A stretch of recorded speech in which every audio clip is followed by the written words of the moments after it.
3 days after I ditched my wedding, my fiancé killed himself in our wedding room, leaving me everything he owned. Going through his stuff, I found walls plastered with my photos and bloodstains soaked into the floor. His assistant spoke up. Mr. Garcia had a crush on you for years. His depression was terminal. Only stalking you gave him any peace. Every detail hit like a punch to the gut, horrifying yet heartbreaking. So, when time reset and my childhood buddy came with his perfect elopement scheme, I smiled and said no, I'm staying. I needed to see what kind of beautiful insanity had driven this man who'd rather die than live without me. Alaric's empire was thriving. When I arrived at his building, his secretary personally escorted me to his office, informing me he was wrapping up a meeting. Mr. Garcia will be with you shortly, he said with practiced politeness. I managed a soft, okay. True to his word, Alaric appeared minutes later, his long strides purposeful as he adjusted his designer cufflinks. He stopped when he saw me, his face instantly becoming an emotionless mask. Ms. Rodriguez. The Arctic chill in his voice left me stunned. Here was the man who supposedly wanted to marry me, acting like I was a complete stranger. Mr. Garcia, I finally gathered my courage. My father says you want to marry me. Why?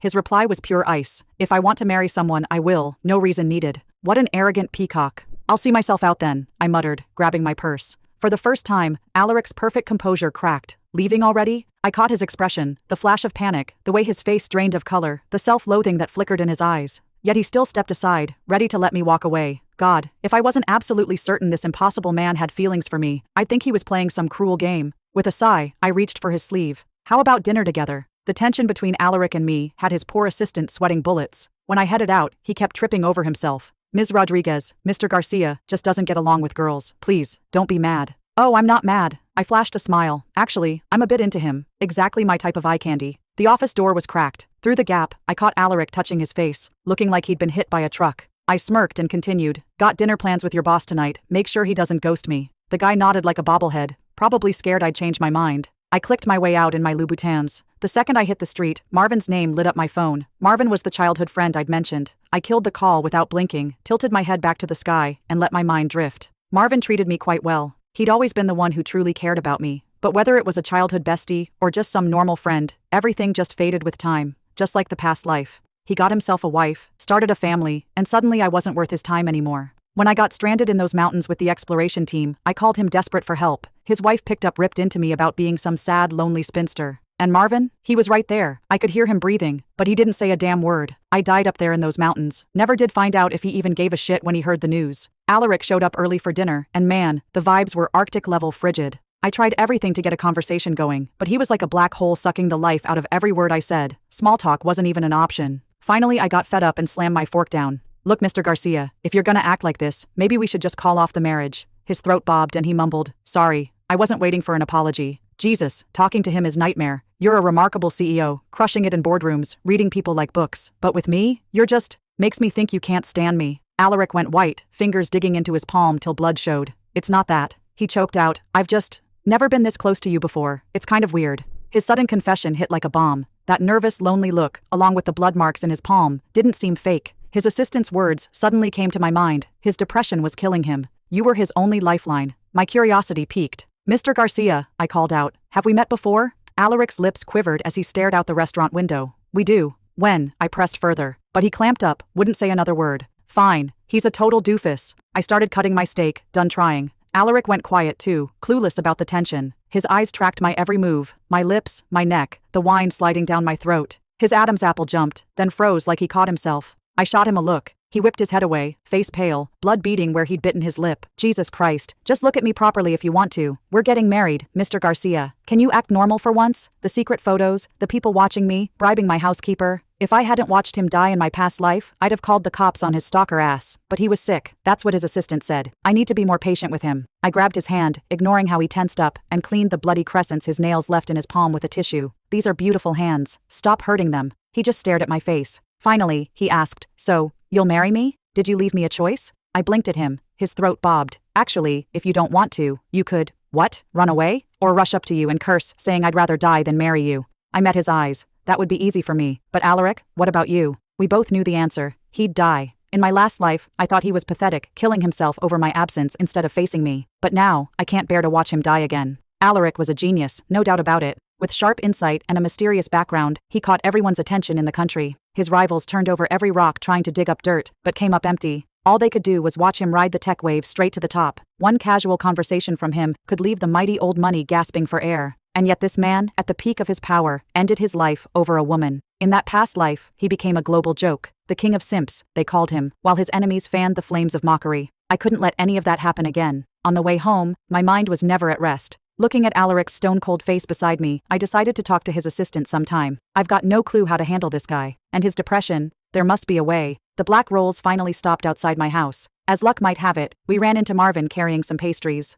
Alaric's eyes narrowed a bit. Should I go down and say hi? I turned to him, saying casually, Marvin's just a good friend. No need. Alaric leaned over, unbuckling my seatbelt. Then, you should go now. I said no need, but something bitter suddenly twisted in my gut. I grabbed his wrist, trying to explain. We're just friends. Really, don't read into it. Okay, he said. Promise? I asked again. His words were a total lie. I could see clearly that his knuckles had gone white from gripping the wheel. I reached out and poked his shoulder. Come on, spill it. Don't bottle it up. That never ends well. Cornered, he swallowed hard, looking anywhere but at me. After a while, he murmured, I don't like him. Then you could avoid him. I smiled, patting his head like a puppy. He's just a friend. You don't have to like him. We're going to be married. That's way more important. If he bothers you, I'll keep my distance. His head snapped up. You'd do that? For me? Why not? I shrugged. We're the ones getting married. He froze, looking lost. I leaned in close. See? Talking helps. Whatever's on your mind about me, just say it. Don't suffer alone while I'm clueless. That's just stupid. So it turned out this guy had zero clue about relationships. He treated love like a business deal, forcing my family into this marriage. But when I got close, he was like a deer in headlights.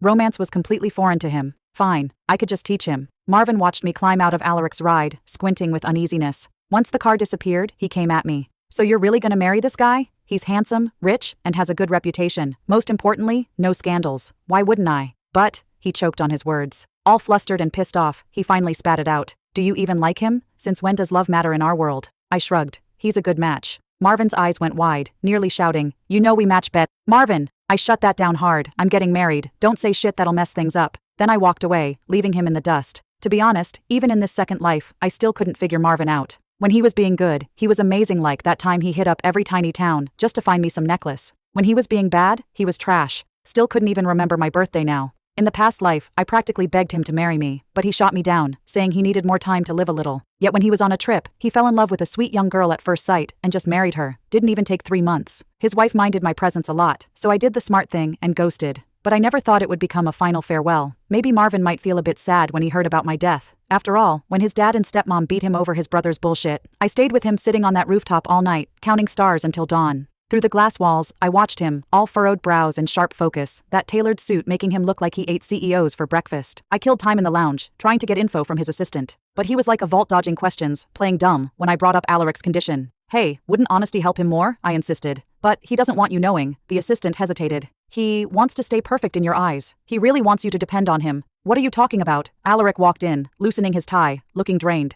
I'm saying you're hot as hell. I'd wondered if you got some secret surgery. Sprawling on the couch, I grinned. But your assistant says it's all natural. Damn, Mr. Garcia, I can't even compete that. Alaric seemed stunned. His assistant slipped out, closing the door. The room went dead quiet. I could hear Alaric's suit rustle as he moved. You, like how I look? His voice was rough. That surprise you? I cocked an eyebrow. Don't tell me you don't know you're gorgeous. His ears went pink. He turned away, avoiding my eyes. You know, calling you Mr. Garcia feels way too stuffy now. I stepped closer, ruffled his hair. He must have used some hair gel. It felt a bit stiff, like cardboard. I leaned in close to his ear. How about I call you honey instead? To my surprise, Alaric shoved me away. He seemed to snap. I couldn't figure out why he was mad, just like I couldn't figure out why he was into me. He sat at his desk, back turned, voice dripping venom. Get out, I pouted. But I want to have lunch with you. Not happening. Alaric shut me down hard. I've got another plan. What's wrong with him now? I studied him for a sec, softening my voice. Fine, just don't skip meals, okay? Then I grabbed my bag and backed into the hall, counting heartbeats to 30. His assistant stood by my side, looking quite worried. Then we heard it smashing glass, Alaric's agonized groans. He'd completely lost it.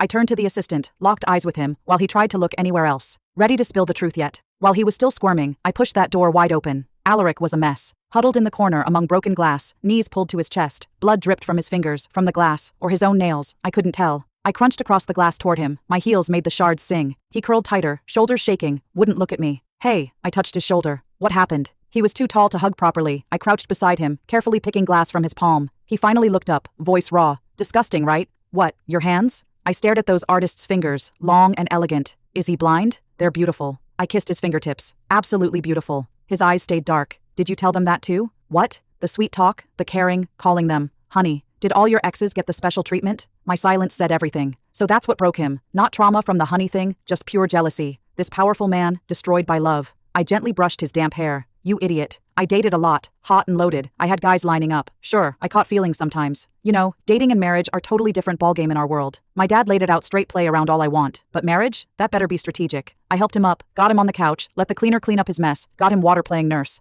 Alaric suddenly grabbed my hand. You don't need to do this. Fine. I sat down, mind racing. Seems like he had dug up every ex I've got. I'd been wild, and a bit too crazy before. If that bugs him, I couldn't do anything. Don't contact them anymore. His words cut through my thoughts. I turned, saw his face, and scratched his wrist. That an order? He tensed up, breathing shallow, like he'd finally sober up. Then he turned away like a scared kid. He spoke up. If you want to, just tell me first, or got it, I cut him off. I'll drop them. So, was that what set you off? My exes?